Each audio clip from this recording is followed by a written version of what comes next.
اما نشوف الشوط التاني. ايه ده 3-2؟ ايه ده 3 منين؟ انا لسه مخلص صلاه المغرب وجيت دلوقتي. يعني جولين يخشوا في دقيقتين. الله اكبر. الله الله الله الله الله.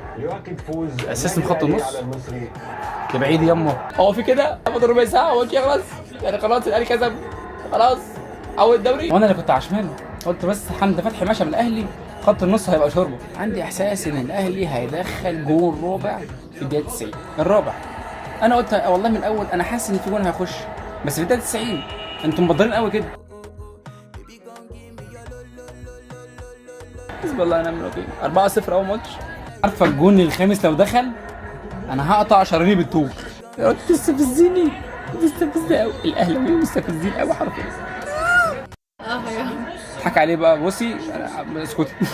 اول ماتش في الدوري كسبان 4. ايه ده؟ هو في كده 6 دقايق وقت بدل ضايع وكسبانين 4؟ امال لو كسبانين واحد بس هتديهم كام؟ الحكم مصفر في الدقيقه 94 وهو اصلا حاسب 6 دقايق. يعني المفروض يصفر في الدقيقه 96. معلش ما ممكن نعمل ريمونتاد. اول ماتش في الدوري كسبان 4-0. ايه الجحود ده؟